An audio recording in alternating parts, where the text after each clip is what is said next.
Michigan some updates about the Michigan coach. Um, we're gonna start here with Jamil Hill. With that being said, let's get it. Waste no time. Let's get straight on into it. Here's Jamil Hill. Have ever seen. Like you don't.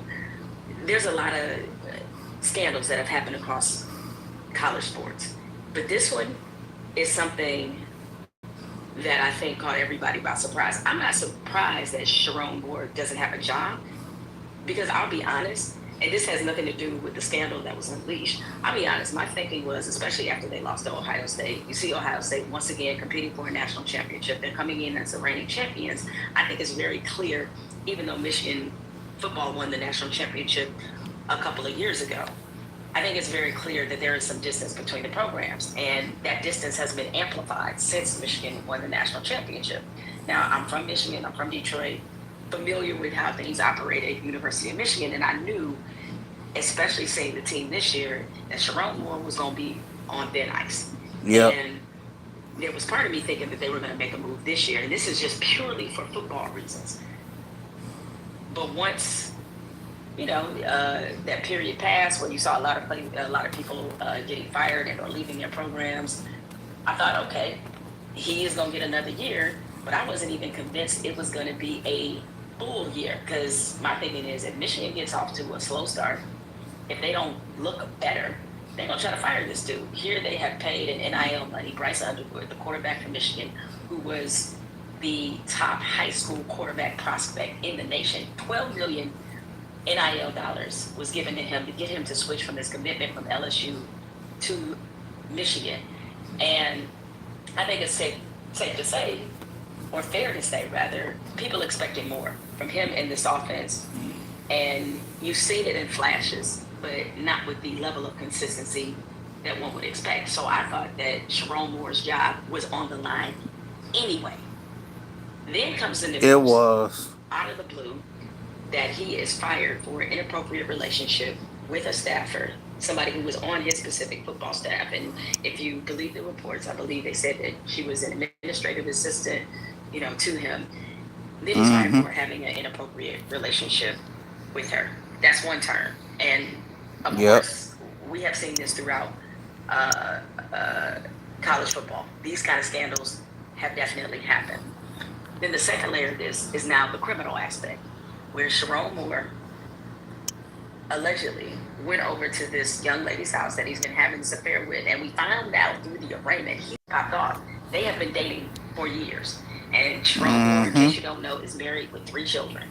All right, and so this inappropriate affair gets revealed, and Sharon Moore allegedly, gotta use that word, allegedly went to this woman's house, broke into her house, and used a butter knife and some scissors, and he threatened to kill himself. And he told her, according to a quote I read that Dylan Wetzel reported, that he told her, I think this all came out in the arraignment anyway, that this was her fault and she had blood on her hands for apparently cooperating with the administration about and and telling the truth that these two have been having an affair.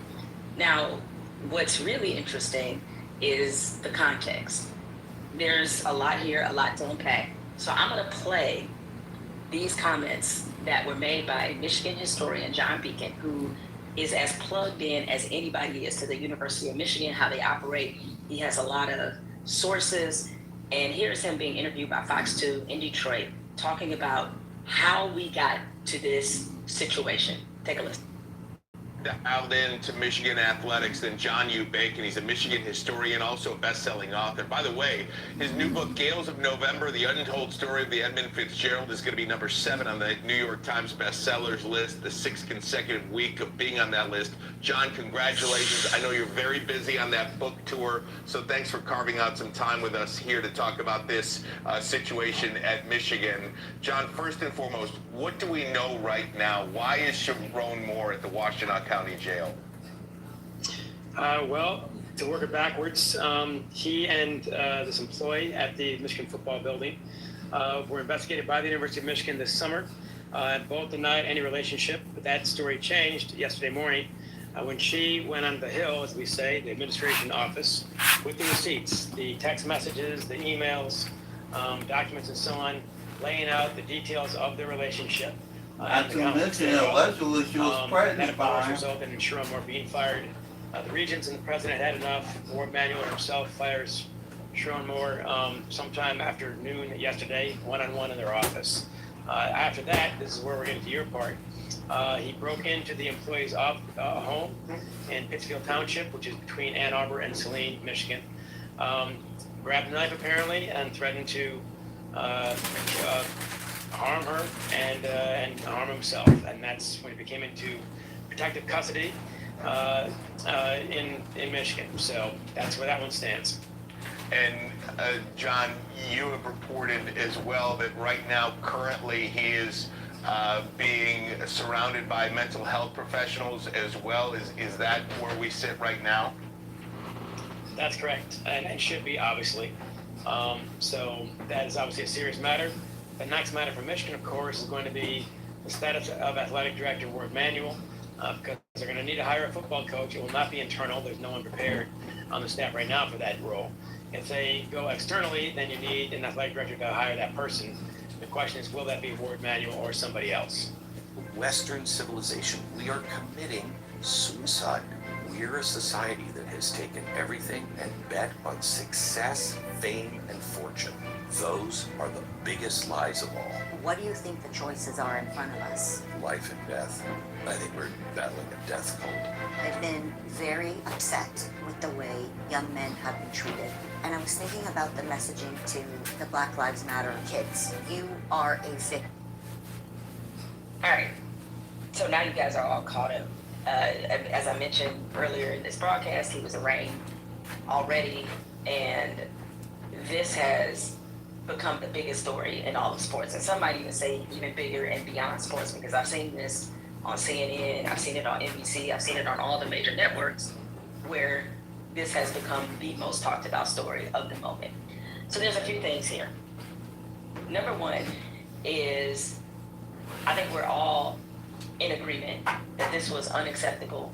This was beyond egregious, and all of the responsibility, because I feel like I gotta say this for some of y'all and say it for the cheap seats.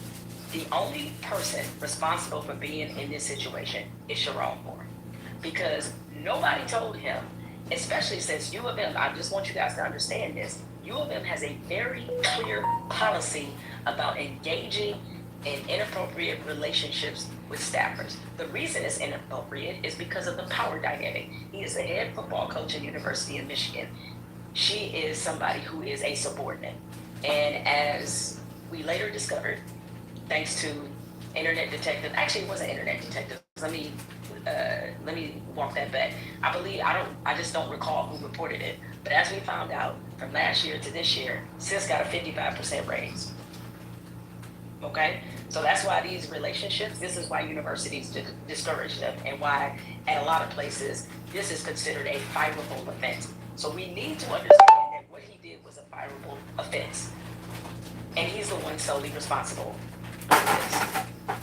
The other part of this is the University of Michigan themselves. Now, according to them, they have conducted 3 investigations after hearing about there was something going on between him and this woman. And I think a lot of us are asking the same question, is that what was it that changed? Because, listen, we're not stupid, okay? If you have to investigate somebody that many times, something should tell you that's not right. And there's a report in the Wall Street Journal that there were donors and boosters who hired a private detective to look into whether or not these accusations were true, whether there was any truth to them. And I can tell you that covering college sports, I covered college sports, specifically the Big Ten, for 6 to 8 years. And winning covers a lot of issues when he covers a lot of controversy. Now, we saw what just happened with Jim Harbaugh. Jim Harbaugh left as soon as he got an NFL offer, Yep. and he left the program. While he didn't leave it in bad shape, he certainly left it under a haze of a Suspicion. level of controversy, and there was questions about his unethical behavior. Yep. But the reason they were willing to ride with Jim Harbaugh is because they win a national championship with him. And I think from a optics standpoint, and him being a Michigan man, being a former player there that's very celebrated, having success everywhere he's been, from San Diego State to San Francisco, having that kind of success allows you a long runway. So basically, It the sure more hell successful do. that you are, the more you allow to fuck up. And even though Jim Harbaugh, the NCAA investigation into whether or not Michigan cheated when they had the whole sign stealing controversy, he was able to escape that because of what the team looked like, and for that matter, the protection that he had within the university. And so that's why this is not treated or handled the same.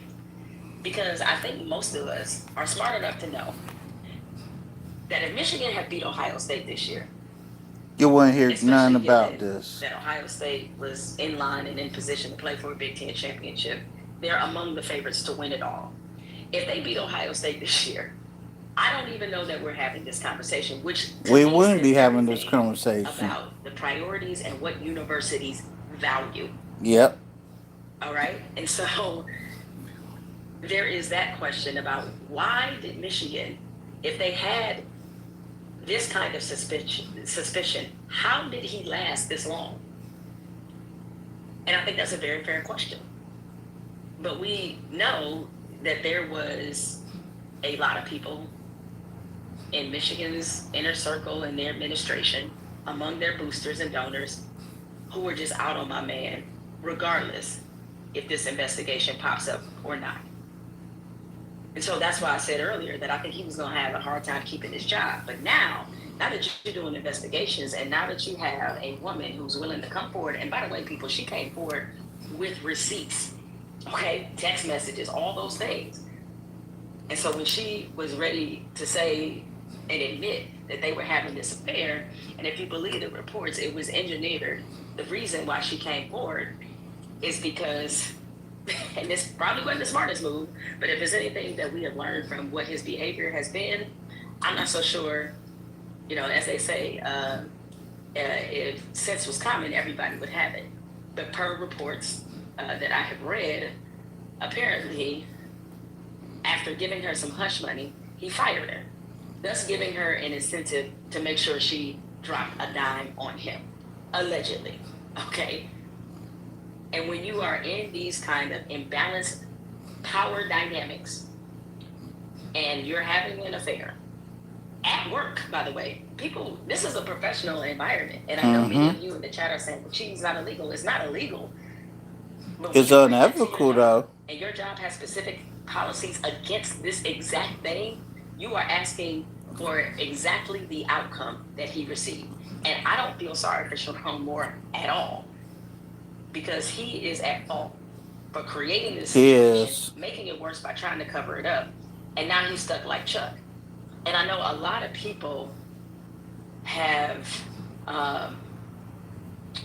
already a lot of crazy toilets in Steal the Brain Rot. But what if I were to tell you there's a special toilet that's about to join the group? And you have a... to, you know, there's been some things said about like, oh, you know, this is why brothers shouldn't deal with white women. Well, one, he's married to a white woman. Okay, they have 3 kids together. And this is, you know, white women, the downfall of the black man, which is absolving him of responsibility. Because one thing that men in powerful positions learn the hard way is when you're going to engage in this level of unprofessionalism and unethical behavior, you better make sure you cheat with somebody who got just as much to lose as you do. Damn And she right. has nothing to lose. Hell no, I can't They're have not on nothing the to same level. lose. He's a football coach, the first black head football coach at University of Michigan. He has everything to lose. Yep. So, just why? what's the upside in doing this on your job? And so we can't give him that pass of trying to make this into something that he was somehow a target, that he, like he just slipped and fell into a 2-year affair. That's not how that happened. He consciously made the decision to do this and keep doing it and keep continuing it. Every time he was with this young lady, he was making the decision to put his job on the line. Yes, he And was. there's only one person who is responsible for that, and that's him. Because for me, I put the onus on the person with the most to lose. That's who bears the responsibility for this. And so to make it seem like he was somehow trapped into having an affair in an inappropriate relationship that you, again, people know will result in your firing, you're just a dumbass. And there's just really no way to... Yeah, it ain't no other way to put it. Now, of course, being a Michigan State grad, I had to go through the whole, well, not me personally, but obviously my university is familiar, having just went through this with the Mel Tucker situation. Mel Tucker, Michigan State gave him a $90 million contract. He winds up being fired for an inappropriate relationship that he had with a vendor, a woman named Brenda Tracy. You would talk about fumbled bags? Yeah, him and Sharon Moore, they right now are first ballot Hall of Famers in the Fumbling the Bag Hall of Fame over some stupid shit. It's these two. So I didn't feel sorry for Mel Tucker either. And it's because of the same thing. You have everything to lose. What are you doing? But we have seen, it's a reason why there's the old adage that it's undefeated. And you know what I mean when I say it's undefeated. You know exactly what I'm talking about.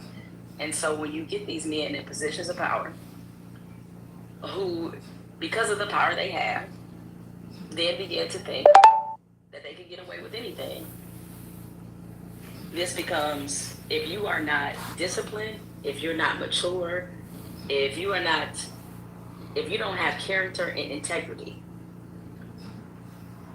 this is and can be a very toxic cocktail for you to mess around and fumble a really great career opportunity. Yep. Now, I'll be honest, I was skeptical of Sharon Moore for some other reasons.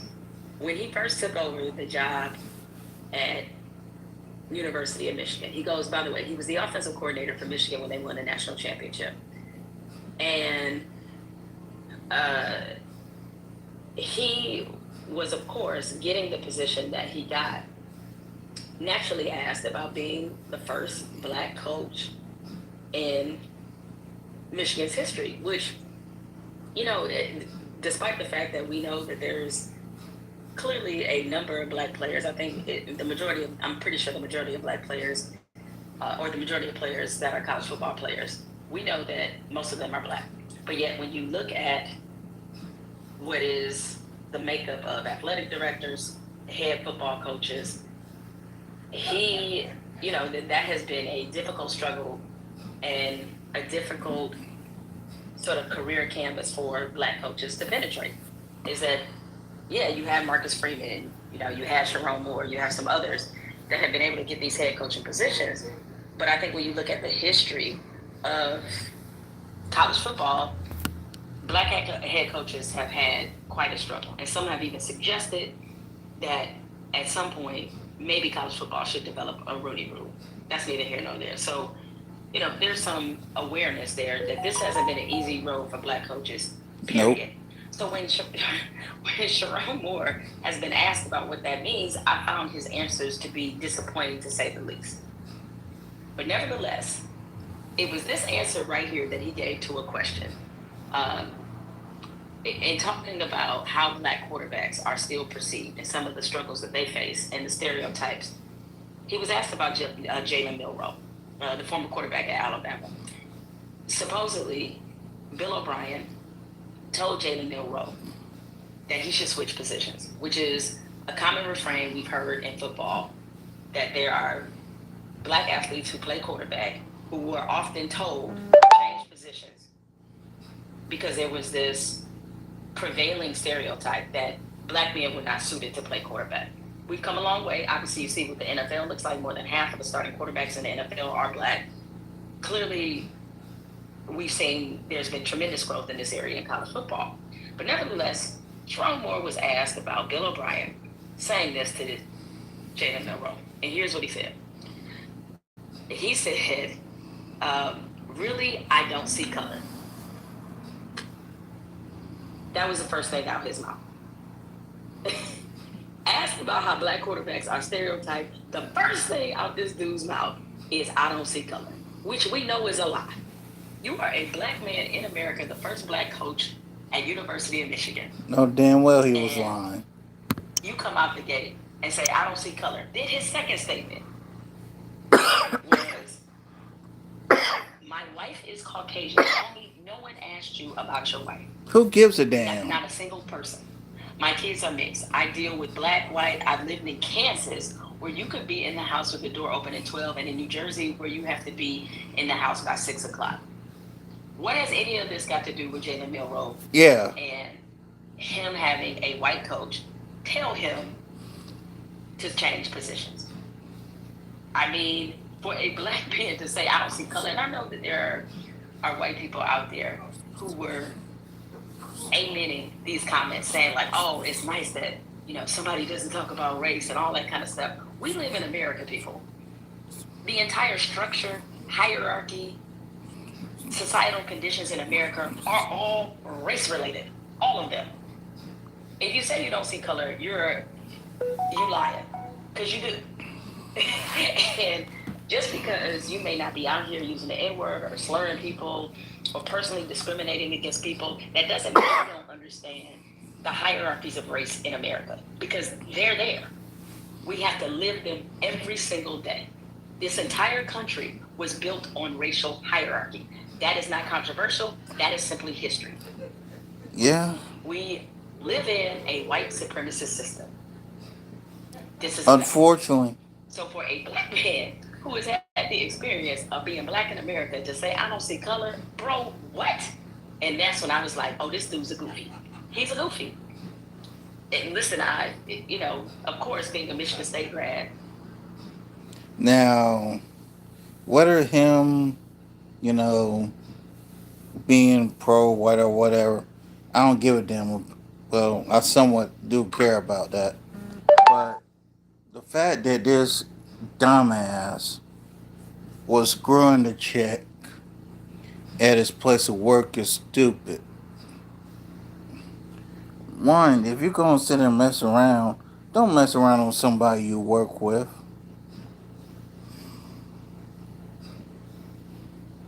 Give me a second, y'all. I've actually never want Michigan to do well at anything. All right? I don't care if it's a football game, a Snickers eating contest. If the fate of the world depended on me rooting for Michigan, I tell y'all we had a good run. That's how much I don't like the University of Michigan, because I'm a Michigan State Spartan. But there was a part of me, much like I hate Notre Dame the same way, grew up hating Notre Dame. But seeing Marcus Freeman, seeing Sherrone Moore in these very prestigious positions, because a lot of times when black coaches are hired, they're hired to the worst jobs, to the worst programs, because there's a reason those schools are looking for coaches. And so some of them don't inherit the type of situations. Rarely do they inherit the type of situation that those two, for example, inherited. Sherrone Moore became the head coach of Michigan after a national championship. That is an opportunity that rarely happens for black coaches. So there's a real opportunity there for him to be successful, given how given how Michigan cares about football, how they invest in football. He's got a black athletic director. Mel Tucker had a similar setup. Black athletic director, which most black coaches don't get. And while when Mel Tucker was hired, certainly Michigan was on the downswing, but he had an 11-2 season, got us kind of back up again, then some more disappointment, whatever. But for Mel Tucker, this was a good job and a good opportunity. And so to get up there and fix your mouth and say you don't see color, like, What are we talking about? What are we talking about? So I thought that was a very failed answer. But nevertheless, even despite my hatred of Michigan just on some petty fan stuff, I wanted to see Sharon Moore do well just because of how we are often not in those positions. So let's just talk about the racial dynamics of this. I have found myself for some reason in controversy because I make the mistake of telling the truth. And I make the mistake of trying to have racial conversations with people who have a limited understanding of race or just want to flat out live in denial about race in America at this current moment. So this was something that I initially, put on Threads, okay, in terms of my reaction. Here's what I said. I think it's pretty cut and dry. Oh, that's not the right one. It's this one. Sorry, guys. Okay. Now, initially, I ain't gonna lie, I got a couple of jokes off, but this is before that anybody knew that Sharon Moore was actually in jail. So I said that previously, and I had to remind all the U of M fans, like, y'all had all them jokes about Mel Tucker. Now look at you. We still got to hear Mel Tucker jokes. So I hope this teaches y'all, hey man, that karma come knocking no matter who you are. So at any rate, I put this on Threads. Do I think Sharon Moore is a cornball? Before we start painting his firing Mel Tuckers and Ime Udoka's fired, of course, when he was with the Celtics, that was part of a inappropriate relationship as some kind of indictment of black male coaches. Let me remind you of the following names: Hugh Freeze, fired for scandal at Ole Miss; Bobby Petrino, infamous motorcycle accident where he nearly killed himself and the woman he was having an affair with, a 25-year-old that worked in his office, and wind up in one of the most disgraceful situations possible. Rick Pitino, also scandal at Louisville, which you all can look up in Google. Mike Price, same thing. Some with a strip club, from what I remember. Sometimes these blur together, among others. The difference to me is in who gets a second chance to be a head coach, and you can guess who usually gets another chance. So I wasn't even saying that Sharon Moore deserved another chance. I mean, to me, whatever consequences he gets. It is what it is. But the one thing that does happen is there is this idea that when it comes to black people, the actions of one represent and indict the many. So even though I listed these Sad but true coaches who have been involved in scandals, no one is saying that white coaches have a propensity to be liars or cheaters or unethical, despite the numerous scandals they've been through. I'm not saying that either. But what I am saying is that white people are able to have their actions judged individually in a way that black people never are. And for that, naturally, I got called a racist, and people saying that I said that Sharon Moore was fired because he was black. I literally never said that. And so that's why I said I make the mistake of sometimes speaking as if everybody has the same comprehension level, and the reality is that some of the people absorbing the information are still people who read with their fingers. The type of people who the teacher used to hand them their test back face down. And so, yeah.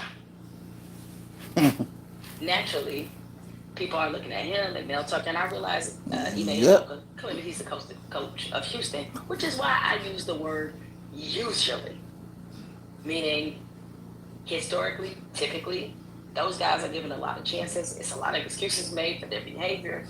Art Browse is coaching right now. Art Browse, who covered up sexual assault at Baylor, is coaching right now.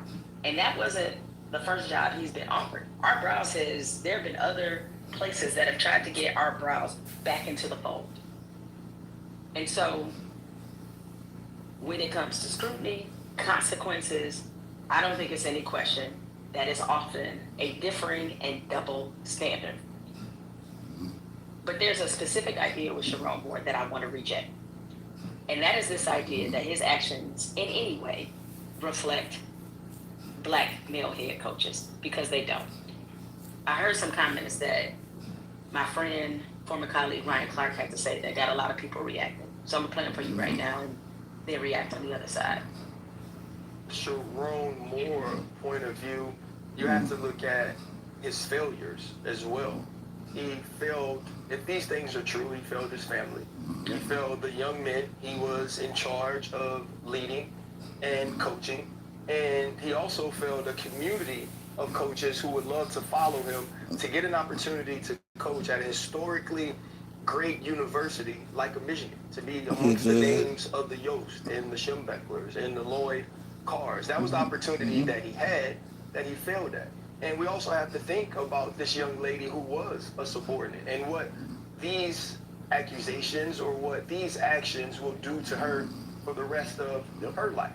And so now if you're Sharon Moore, who was the first African-American head coach at the University of Michigan, there's also a community of coaches that would love to follow in your footsteps that will be partly judged because of your actions. He does have to own that.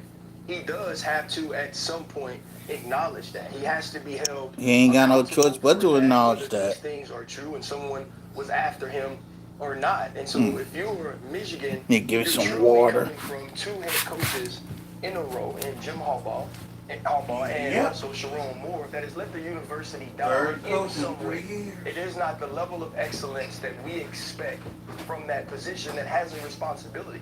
You know, in Romans 3:23, right, it says, all have fallen short because of sin and fallen short of the glory of God. So Sharon Moore will be and will have an opportunity to be given grace by his family, by Christ, but he won't get a Bobby Petrino rebound.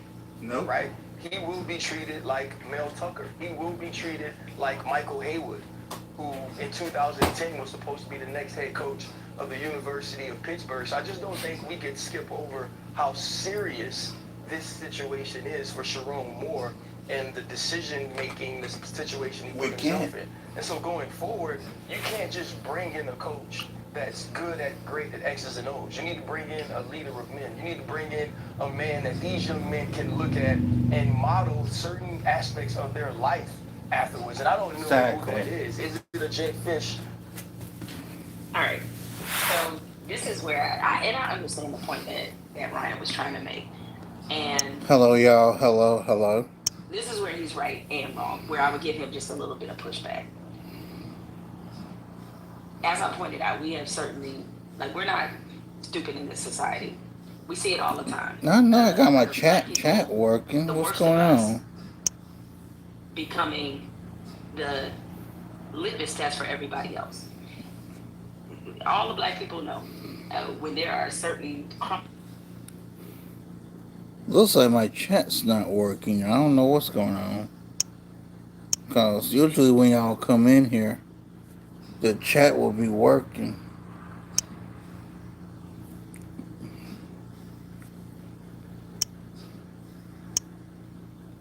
Okay. times or situation that take place, we sit there and we pray that somebody black is not involved. Right. Or I remember when January 6th happened. Reason I'm not on camera today is because I'm actually doing some cleaning.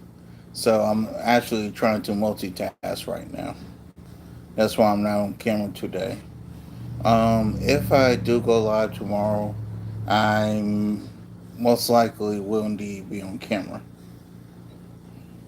All of us in the group chat, a few of us in one of my group chats, we were saying, please God, don't let anybody black be seen scaling the Capitol. And that's the mentality that we have adopted.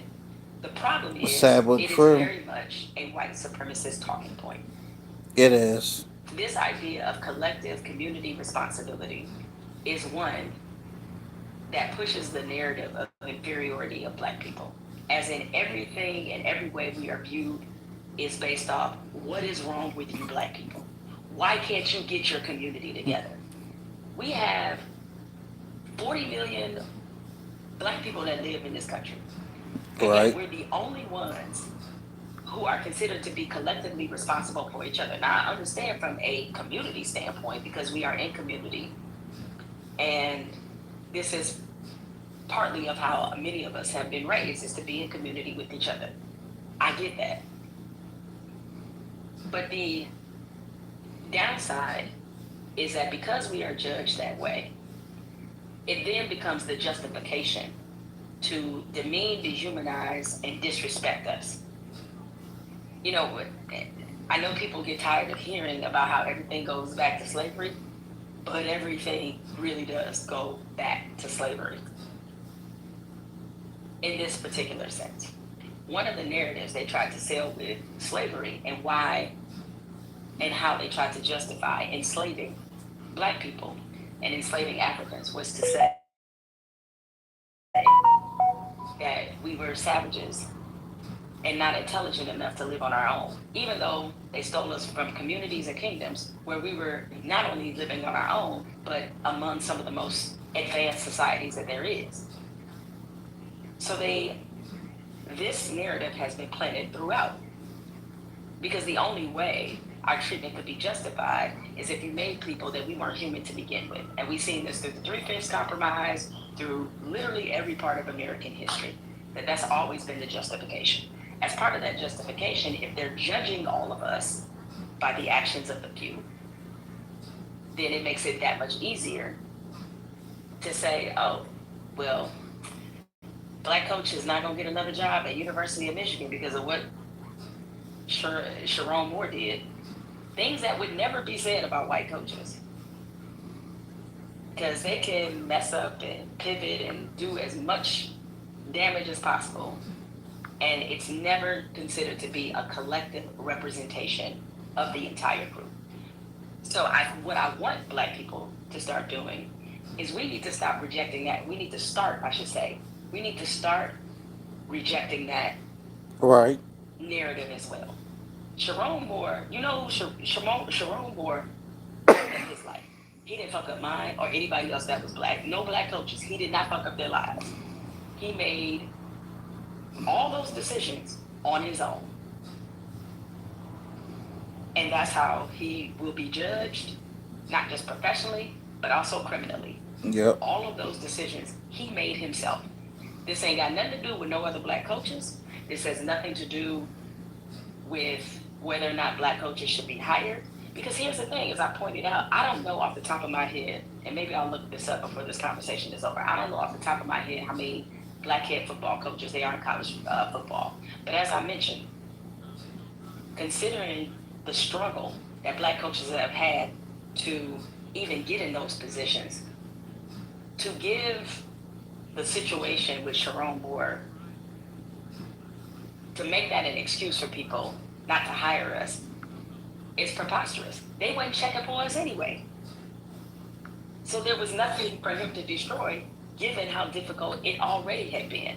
And I know some of you will say, well, this would just make it more difficult. Again, Maybe, maybe not. it falls back into that same narrative of using these actions by certain Black people to justify the treatment of us. And I guess for me, I'm just going to reject that off rip and remind people, like, nah, it's only one person he embarrassed and humiliated, or the only people he did, I should say, are his family, his children, and he disrespected himself and his profession. He did. This is not our fight. This ain't got So nothing to do hell with ain't. us at all. And Eric Martin, thank you for sharing this. 16 Black coaches. Y'all see how many jobs there is. So the actions of Sharon Moore is not responsible for why that number is 16. That gets back to a much larger conversation about why Black coaches often aren't given the opportunities to lead programs. It has nothing to do with that. It has everything to do with them having a system in place that often, where you, especially when you have as many ADs that are not people of color, that are not Black folks, they're just not checking for Black coaches in that way. Now, every situation is different. I fully understand that. But this is not about what Sharon Moore did and that becoming the example or the excuse that people will use not to hire these coaches. And so I hate that that narrative is going to stick in our community because I listen, I haven't seen the conversations on social media. I can't even share what has been said on many of the group chats I am in, especially with a lot of former Michigan State Michigan State grads. You know, there has been this sort of collective, at least among us, like community disappointment. Like he went out that way, he embarrassing us. Like, nah, I'm just gonna reject that narrative. He ain't embarrassing nobody but himself, and that's it. That's it. So I'm not gonna let that narrative take hold any longer. Uh, this is an interesting comment I'm gonna get to. All right, this is from Vanessa. When will Black men live and learn and stop repeating the same mistakes, yet they choose to play Russian roulette? So I don't even think this is a Black man thing. I think this is a power position thing. And why you routinely see men in power, and some women in power too, so let me not absolve women, but it just happens far more frequently with men, is that there's a certain mix of elements that occurs. And I'm always a firm believer. It's like money doesn't make you, power doesn't make you. It makes you more of what you already are. It does. And if it's true, based off what the authorities said in court, that Sharon Moore was been cheating for the last couple of years, Yeah. you then, especially now, you got an OnlyFans model allegedly saying that he slid into her DMs a few years ago. If Shannon Sharp he anybody? is somebody who perpetually cheats, he was going to be perpetually cheating whether he was the video coordinator, the offensive coordinator, or the head coach. The money and the power just made him more of what he already was, allegedly. So it doesn't matter. So for me, it's not something that I would say is a feature of being a Black man in power, because all Black men don't behave that way. Some do and some don't.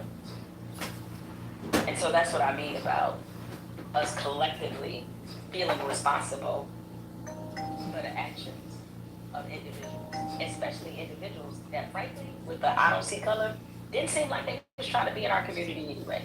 So we really ought to let, hey, you got it?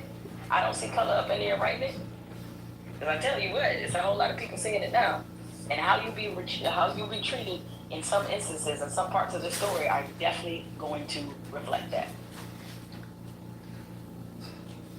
So, you know, and especially, and again, this is not a whataboutism at all, so I don't want people to take it that way.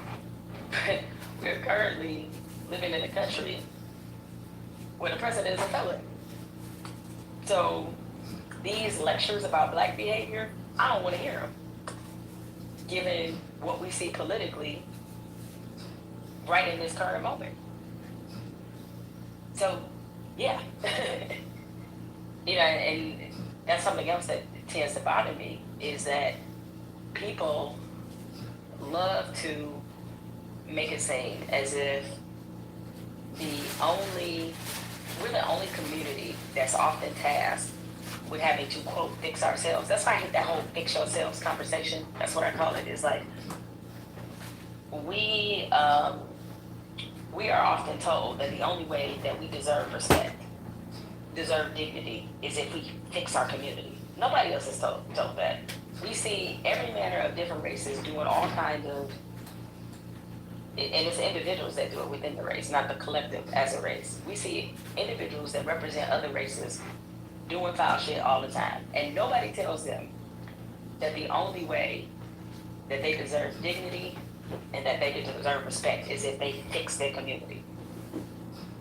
There's been an overwhelming number of white men who have been, or young white men who've been involved in tragic school shootings. And nobody's telling white people to fix their community. But we get told this all the time. Fix your community, and then maybe you'll be treated with some respect. Like, it's all conditional. And so what I'm not going to do is sit up here and argue with other people about our humanity. I'm not doing that, and I'm just not doing that, period. 2025, 26, to the end of time, I am not doing that. So yeah, Now, as we unpack the rest of the situation, I'll say this is, and this is an interesting comment. Folks coming to rebel because they fired him. Remember that he already lied to them twice. Correct. So I definitely don't want us to be in that vein and making excuses. It's like U of M was completely justified in firing him. Were they hypocritical on some level? Because you do wonder if that win-loss record looks different, if Michigan is not competing in the Citrus Bowl against Texas, and say they are competing in the college football playoff, do they still pull the trigger and do this? You wonder. And that's really because of we've seen so many instances and situations where college football programs have been willing to excuse a lot of stink if they're in a position to win. Mm-hmm. LSU just gave Lane Kiffin $90 million, even though we see what the track record is in his job, just because these programs want to win. And frankly, they don't mind if a lot of those red flags that people have turn into green ones real quick when folks want to win. So yeah, it's so funny because I see this comment often. It's like, Jamel with fake blonde hair. Jamel is a hypothetical joke. You know what's hilarious? Of like how when I often see that comment, is that you can tell, like I said, this is why you can't talk to people who read with their fingers. White people think that they are the only race that has blonde hair. That's what's so funny about that to me. They've clearly never been to Australia, for example, where the Aborigines, who are people of color, have blonde hair. So no, white people didn't invent blonde hair.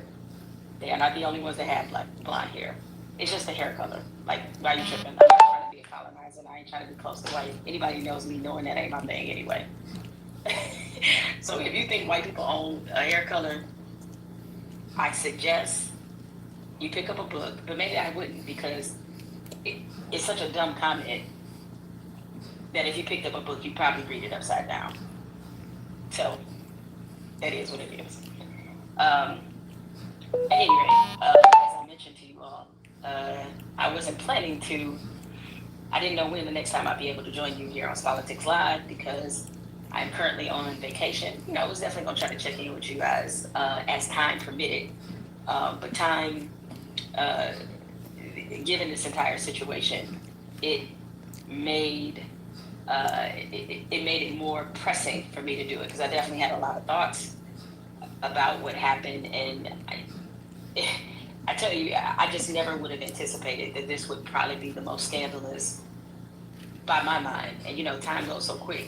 I don't know exactly. I'm trying to think of like other scandals that have happened this year, but for this to be the biggest story in sports, it never would have saw this one coming.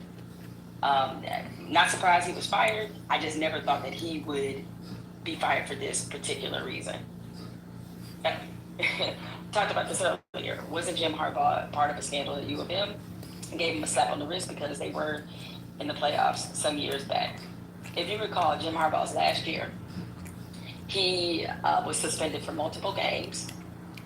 Mm-hmm. And the reason he is because of the NCAA investigation. Hence why a lot of people suspected that Jim Harbaugh was going to leave Michigan sooner rather than later, given what the NCAA was investigating.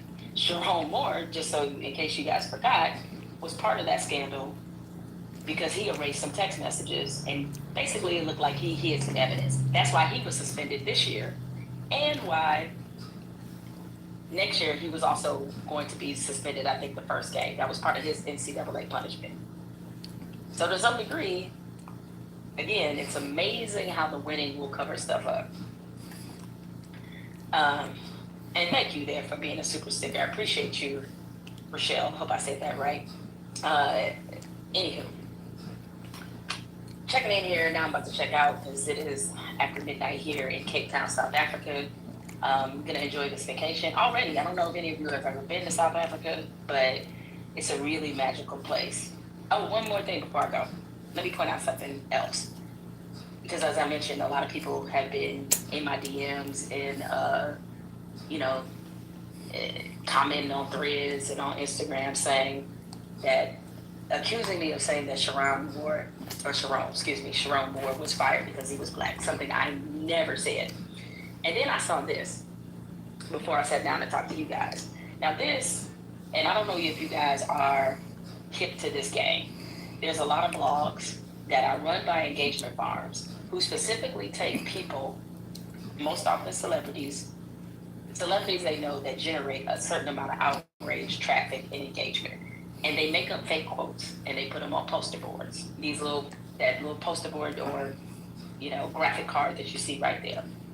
By the way, that was another reason why I'm real skeptical. He was looking real funny in the light to me, Sharon Moore, is when he cried after he served as interim coach. I believe that was when Jim Harbaugh was suspended. He was just doing the most. Anywho, allegedly, this is a quote from me. They made this up. I never said this. If you guys see these type of quotes and it has somebody famous on them saying something that just seems really provocative, it's not true. And the only reason that they do this is to drive engagement. So now I got hundreds of people hit me up saying, well, you said that he was fired because he was black. I literally never said that. So if you see this quote, it's circulating hard on Facebook, it's circulating hard on Thread. I never said that. It is fake clip farming. So I need you guys to stop falling for this. I've seen Angel Reese, man, they stay on Angel Reese.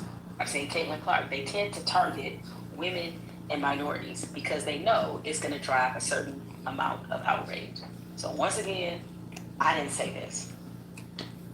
All right, now it's time for me to get back to my vacation. As I said, coming soon, and it may be about, I have 9 days, or actually 8 days, because over here right now in South Africa, it's actually Saturday. I have 8 days into my birthday. There'll be a big reveal or something on my birthday. You guys make sure that you check it out. And, I'm having a lovely time. Enjoy talking to you guys. Y'all stay safe out there. And I'm sure, this situation it's got more and more layers to it, especially as we see how this plays out criminally. Anyway, y'all take care. Y'all be easy. Thank you. And continue to hit like and subscribe on Spolitics. Not on Spolitics, excuse me. And continue to hit like and subscribe on this YouTube channel. Really appreciate y'all being here. Y'all take care.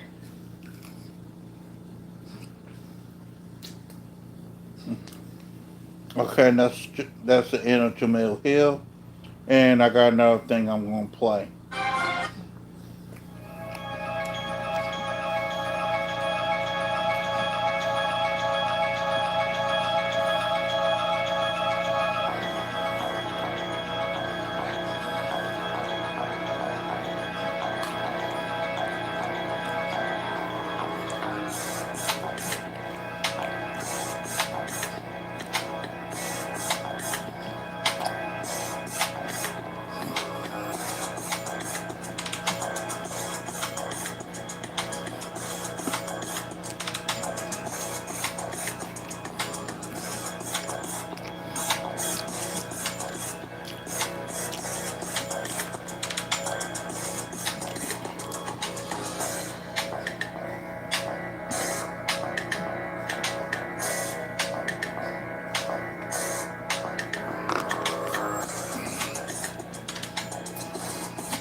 Got you in the cut.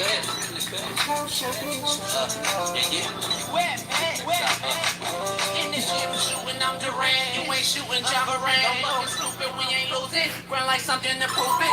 Came to the conclusion that it's proven. Yeah, I'm proven with the reliable source. Straight from the mouth of the horse. Smeggy and JP and Smitty from West Coast to Yost. This here is the Coach JB show with Big Smitty.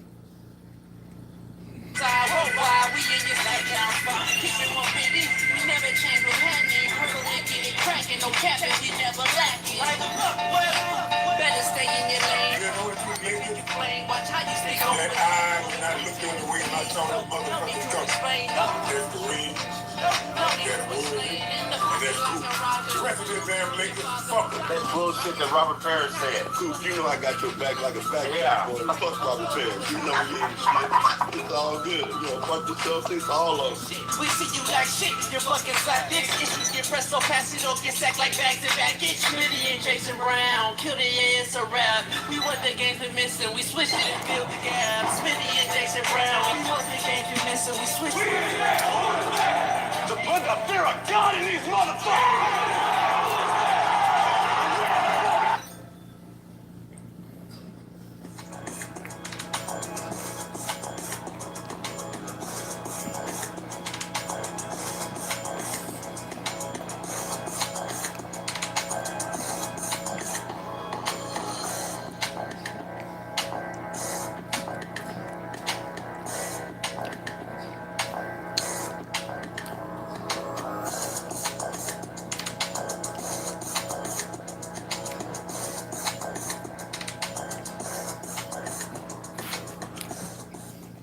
What up, man? We're in the building. It is Truth Telling Thursday. You see the thumbnail, and guess what?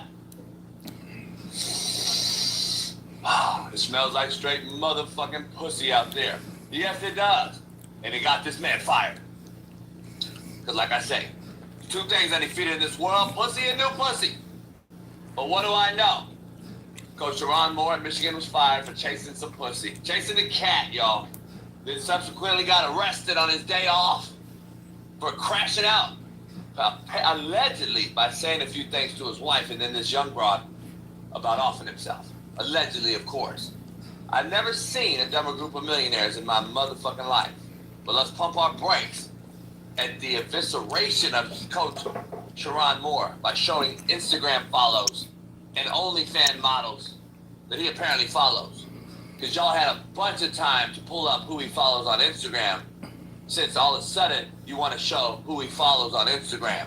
Make it make sense. Everybody could have checked that shit out, right? Everybody could have pulled up who he follows on Instagram for the last 4 years, correct? But all of a sudden it comes out after they lose to Ohio State. Now listen, I've heard very, very, very strong rumors, of course rumors, that this has been in the works for over a year since last year's Ohio State game. But Michigan won that game. So they maybe just put the shit under the table for a while. So apparently this has been held over him for quite some time. If they would have beat Ohio State last week, is my question to you is, the $1 million question, is he still the head coach at Michigan right now? That's the $1 million question. Here's what I think could happen. I don't believe Michigan wanted him there in the first place. But they had to hire him based on what Jim Harbaugh did and told him, hire this man right here. He filled in for me, won games, kept us an undefeated season, we won the Natty. Michigan would have is a top 3 to 5 job in America. Make no mistake about it. But Coach Sherrone Moore, who I like a lot, would not have been on any of those job openings short list when they were open 2 weeks ago. That was the situation at Michigan. Fact.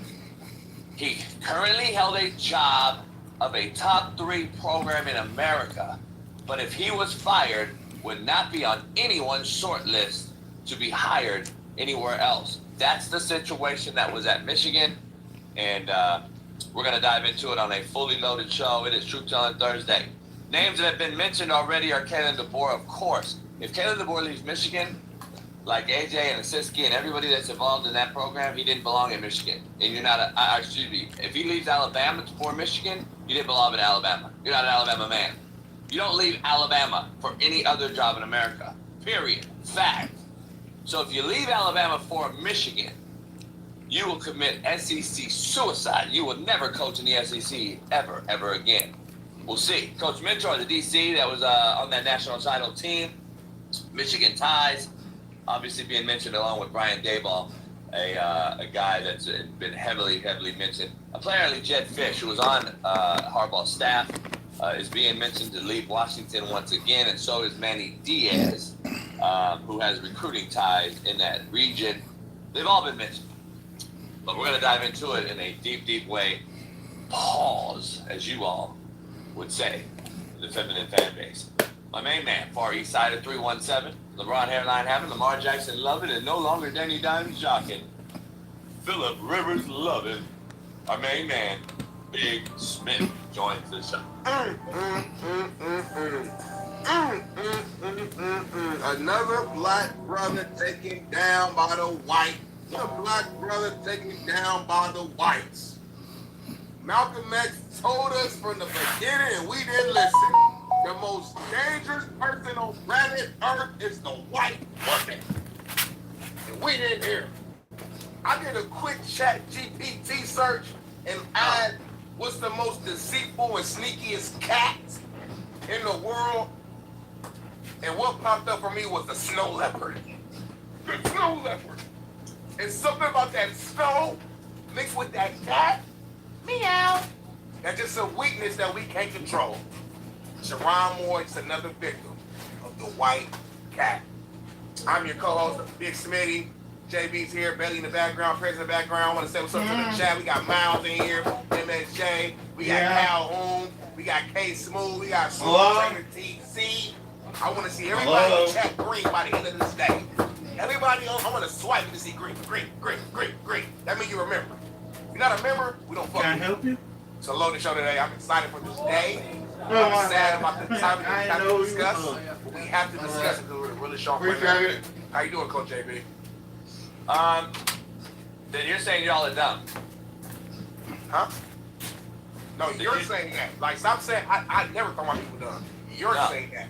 You're saying it. You're saying it. Since the beginning of time, since the beginning of time with Adam and Eve, that was our weakness. The Bible says in Genesis, the very first chapter.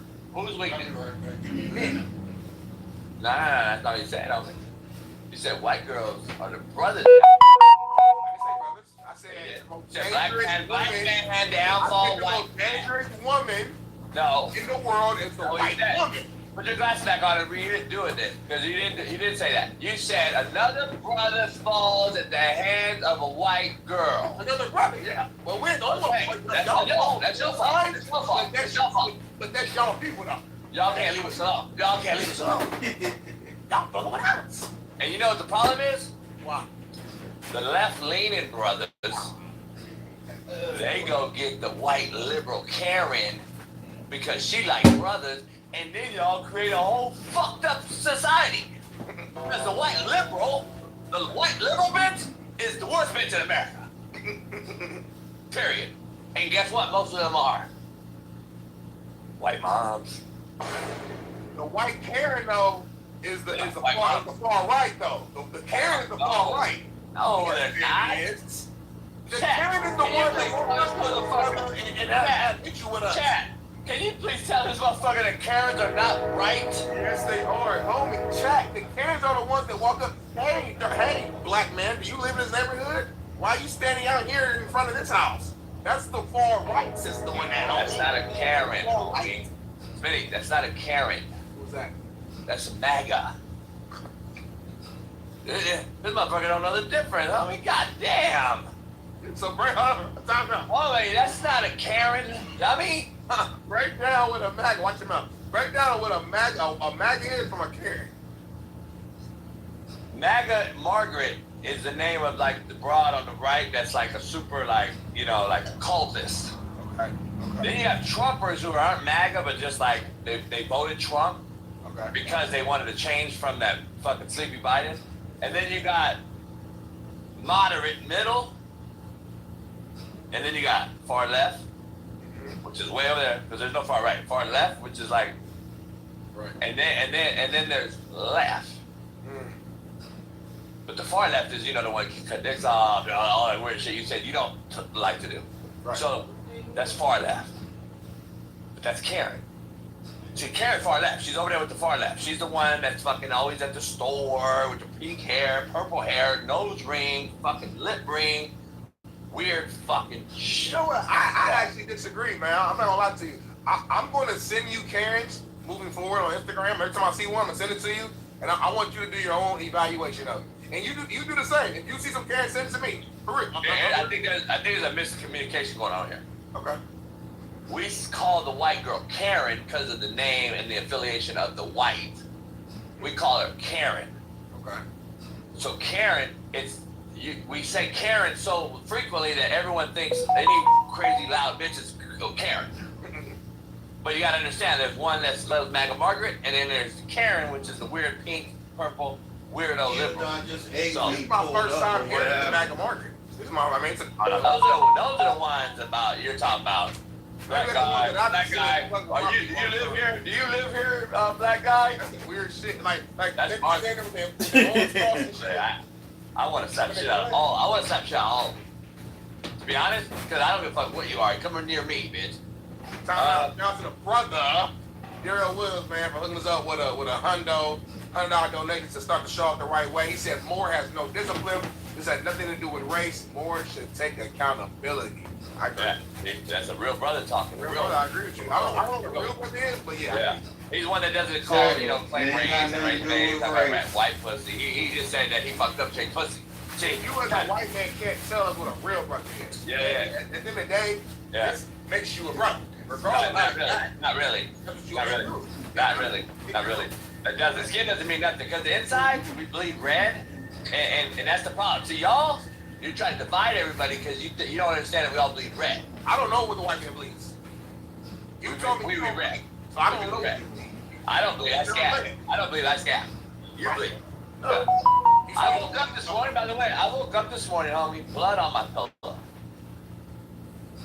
So then I get up, take a piss, working with a monster, so I got a double-handed hole. I spit in the toilet, blood everywhere. I'm like, what the fuck is this? So I get immediately into looking in the mirror, and I'm like, you know how you figure out what's going on? Then I'm like, oh fuck, am I bleeding like internally or something? So I open my mouth, tongue is just soaked with blood on me. Like real fresh, dark, wet, red blood, and I'm like, what the fuck? To the middle, I put my tongue behind my middle tooth, and it's like on the gum, it's just bleeding like a motherfucker, homie. This ain't the first time that happened though. I've had it happen years ago. I remember that. For some reason, right in the middle of my teeth and the gum though. So I don't know what that is. I'm hoping it's not some Did sort you of... never lose your baby tooth? Is your grown man tooth coming in finally? My mom said it's like, so like I got my shit hit like in football years ago with mouthpiece out, blah, and so my two teeth has a little slight, you can't even tell, but a slight gap. It's like a slight, it's so slight I can't even put a nail through it, but it's slight. And when it gets a little loose, I can't move it like you think. I can fix it if you're willing to take the Nah, I don't let brothers work on my. No, Huh? Say that one more time, clearly. The white man doesn't fuck with brothers when it comes to dentistry. Why? Because y'all do what's wrong. What do you mean by that? Huh? What do you mean by that? Oh, nothing. Same thing as you said about the white girl. So anyway, let's move on. I think offense what you said. White cat. Leopard cats, by the way, are unbelievable. I bet you think that. Not the pussy. I'm talking about real leopard cats. Snow cats. Smitty, we got a sponsor, Underdog. Underdog Fantasy sponsors quote of the day. So let's dive into it real quick. We get started. Never apologize for who you are. You will let the whole world down. Ooh, that's kind of deep when you really dive into it. So don't apologize, homie. Sharon Moore, just say you like that pussy. Yeah. Just say you like that cat. Snow cat, leopard cat, whatever you got. Just say you like that cat and move on and just take your L, homie. It is what it is. You got caught. You trying to plan B, all that shit. We're boys. I'm cool with you, but no. Be who you are because it's a reason you are who you are. You're don't apologize. Don't come out and apologize, Sharon Moore. Don't come out and apologize. Right. It's kind of like you you don't like the black quarterback. Lean on it. You don't like women. Lean on it. Be who you are. So that's the mindset I'm trying to bring to the table. How much fun are you having right now? It's difficult to have fun given the season we've been through physically, emotionally, all of it. Is it tough? Yes, certainly. Did you have fun playing before how much of it was fun before? It's everything's a shit show. it's what you and AJ McCarron and Smitty were talking about yesterday with the NIL. Guys, there would be no issue with the NIL if it was actually used as intended. Right. I'm going to say this again. If you were Reggie Bush, that you'd get a piece of it. I said drink, and she worked for you. She wants to kill you. Alan, we gotta live life. I mean, men drink. Alan, you want your coach to not be here? Men drink. For you to go to a bar in a red state like Arizona and not have a Yeah, I thought this guy was gonna bring substance. Not really. I thought he was gonna bring some substance, but he really didn't. And let me go ABC News. The right way to finance a Bronco is with Ford Credit. Millions have financed their Ford with us because we make financing a Ford feel as easy as driving one. It starts with your signature. Listen, if you are looking for something to put into your office to help patients. And former Michigan football coach Sharon Moore is in police custody on assault allegations. The school fired Moore over what it called an inappropriate relationship with a staff member. Now police are investigating him for potential criminal charges. ESPN college football senior writer Pete Thamel's here for more on that. Hi, Pete. So what's the latest on this investigation? Well, just in the last 10 minutes, my colleague Dan Webster... And after this, I'm going to go News Nation. ...prosecutor's office, and they said that no decision on whether to charge Sharon Moore is expected today. He remains in custody in a county jail in Ann Arbor, and the prosecutor's office said the matter involving Mr. Moore remains in an active investigation. But again, no charging decisions or arraignment are expected today as local prosecutors sort out things with Moore's case. Michigan is set to play Texas in the Citrus Bowl on New Year's Eve. How are the players and coaches reacting to this? Well, this is a bombshell of a story. There's really no other way to say it. The players were called into a team meeting yesterday, mid-afternoon, and they were greeted with total shock at the news of their coach being fired. And about the same time the players were meeting, authorities were being alerted of Sharon Moore's alleged actions, and local police ended up detaining him and taking him to another town. So it has certainly been a seismic moment for the Michigan football program. Players, coaches, this was totally unexpected. Sharon Moore hired a special teams coach 2 days ago. What happened was there was an investigation that had opened and then had been shut, and then credible information emerged in the past couple days, which led Michigan to dismiss Moore in a very definitive way, obviously referencing an inappropriate relationship with a staff member as that. So moving forward for Michigan, it's a very, very fragile time. Players can end up transferring in the transfer portal on January 2nd. They obviously need to go get a new coach. There's uncertainty on the staff. So it is a very fragile time for Michigan football. What do you want for next year?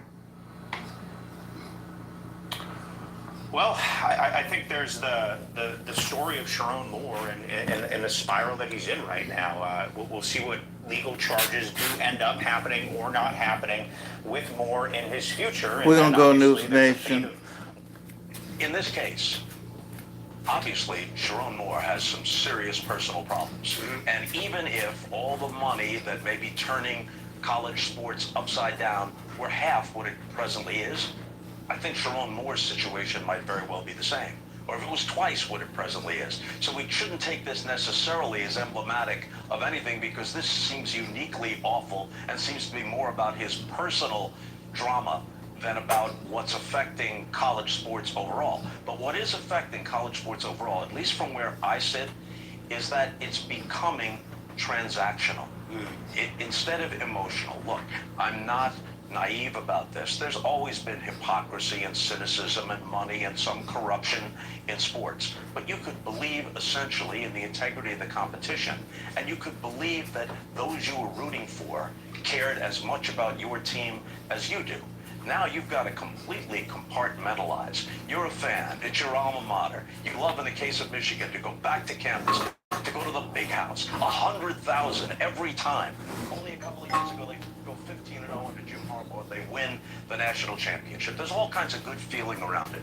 But you're going to have to put all that aside, not just there, but at many other places, when you realize that these players, and I'm not saying they're bad young men, They're not. But they take the NIL money. There's a transfer portal. You, as a student, you're there with your pom-poms and your alumni jacket and everything. You went there for 4 years. You got a degree. These guys could, in theory, and some of them actually do, play for 4 or 5 schools. So they're literally one and gone in many circumstances. How do you, there's absolutely no alignment. You always had to be skeptical about it, but at least you could kid yourself that most of these kids are student athletes, and maybe some of the kids at the back end of the roster actually are, because they're not getting the big NIL money, and they're not looking to the next school that's going to pay them even more. But this has become so transactional and so cynical. I just... Everyone's gearing up for the holidays.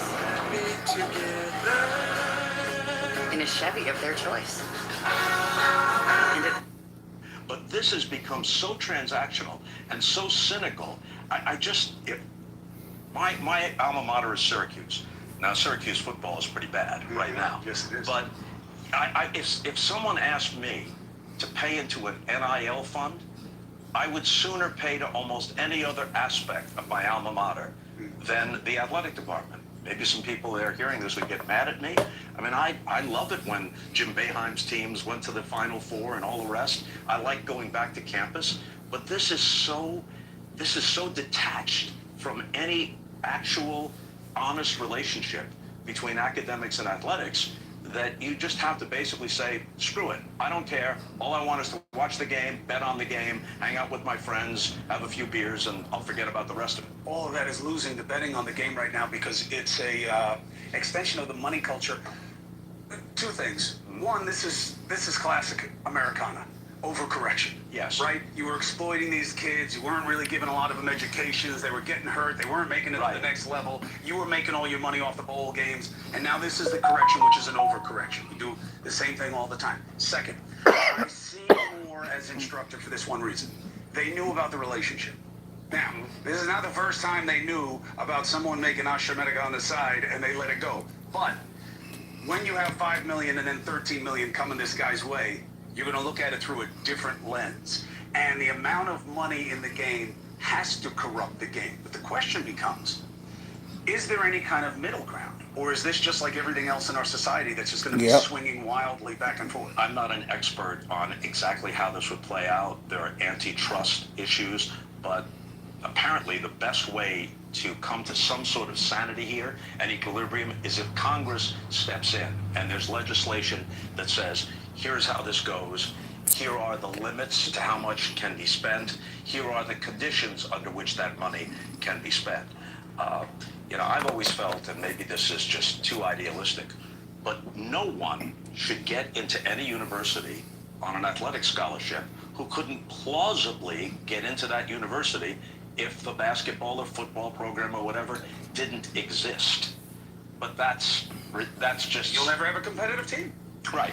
Once in a while, you'll have a group of guys who learn a system and they can compete against better athletes. And Princeton will go to the Final Four under Pete Carrill or something like that. And no one's going to unilaterally disarm. No. The other thing that might be helpful, and again, this is maybe too idealistic, it used to be, we both remember, freshmen were ineligible. Yes. You could be a dubious student, or you could be Bill Bradley on your way to a Rhodes Scholarship. You couldn't play as a freshman, which meant that you had to establish that you were an actual student. You had to be eligible by the time you were a sophomore. If they reinstated that and then gave you 4 or even 5 more years of eligibility after that, that would be fine. But they're not going to do that. The other question is this, and again, who's asking this? I'll ask it here. Do any of these credits transfer? If a guy plays, and there are guys already who played at 4 or 5 different universities, however many credits he accrued at University 1, does that carry over to University 2 and then University 3? Is he accumulating credits toward a degree?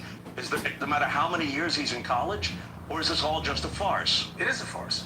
And it has been for a while. Now, are there exceptions that disprove the rule? Of course. And every once in a while, you'll be able to give me a much larger batch. But I just remember one legendary running back in pro football for the Vikings, Robert Smith, wound up going back to medical school. Yeah, he did. Becoming a doctor and all these things. Yeah. And he was like, see? And then became a broadcaster. There's one. Yeah. And great. He checks all the boxes. But the rule is, it's exploitative in which way it goes. I just read a piece that really depressed me. And it used this scenario of NIL, name, image, and likeness money, as a metaphor for the demise of our democracy in general. That money corrupts everything it touches, just like our politics. That the money has ruined it. And you know, in keeping with what you were alluding to earlier, what we thought NIL was, you know, these kids, some of whom come from underprivileged backgrounds, the scholarship isn't enough. If a kid can play the violin and he's at your university, he can play in the local orchestra if they want to employ him. Why couldn't that kid do an ad for the local car dealership? Why couldn't he make money off his fame as a football or basketball player or whatever sport it might be? That's what we thought it was. We didn't think that automatically the universities would come up with NIL funds and whatever Yahoo alumni want to send them hundreds of thousands or millions of dollars so that they can purchase some 18-year-old kid to come to play for that university, whether or not he actually cares about being at a university. That's what it's become. We thought it was a move toward fairness, not toward insanity. However, we should say this in fairness. Michigan is a public school, but taxpayer dollars do not fund the athletic department. That comes from media rights and people who want to pay to the NIL fund and that sort of thing. Now, when you add gambling into this, and again, 99.9% of these kids, or people in professional sports, we talked about this about a month ago, 99.9% of them could be uncorruptible. But by the sheer numbers and by the availability, you know, my dad was an inveterate gambler. He had to bet with. They love to gamble. Well, but they had to hook up with the mob. So those guys weren't Greek. His bookie was attached. Wait a minute, this man for me now. His bookie was attached to the mob, and you had to go to Vegas. Now, it's right here, and every kid, every athlete, grew up with the phone, with social media. So it's foolish to think that some of them are not going to be entrapped by this. Yeah, I'll give you a tidbit. And this is the problem with Costas, is you wind up talking to him. You remember when Connie Chung did that famous interview where she said, just between us? What do you think? Oh, right. And they were doing the interview. Costas is like that. He makes you talk like you're not on TV at the time. But I'll tell you something.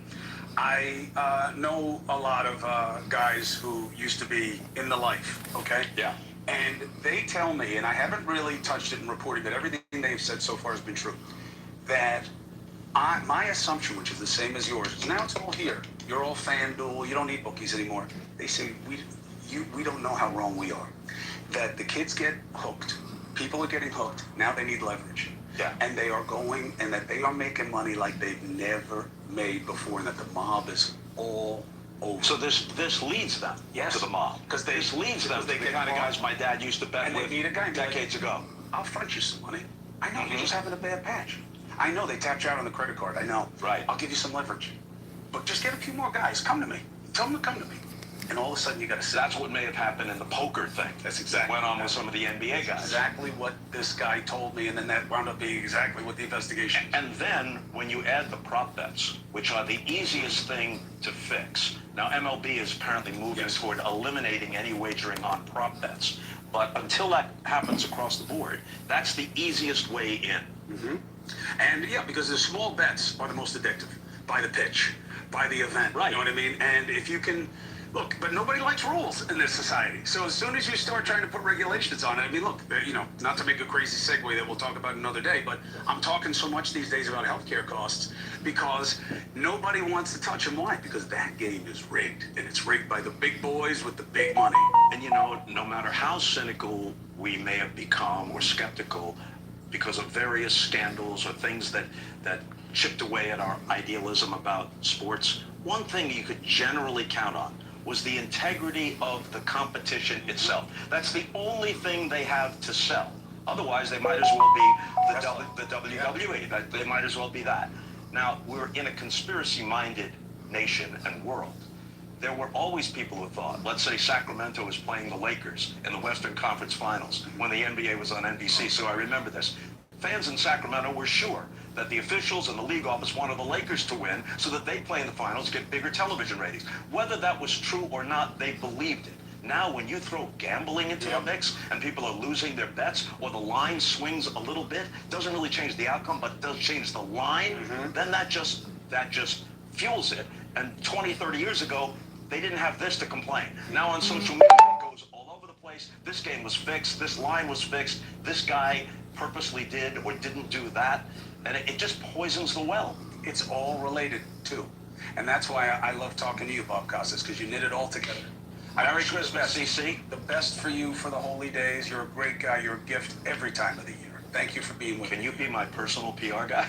You don't need one. You are a legend, my brother. All right, 4 minutes and 35 seconds. The one and only Bob Costas, you are welcome. Thank you for watching. Subscribe below and download our News Nation app right now on your phone, and you will get fact-based, unbiased news for all Americans.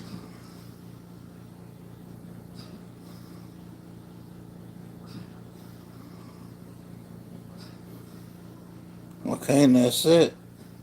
See y'all later. Peace. And it's changing the info. Sponsored by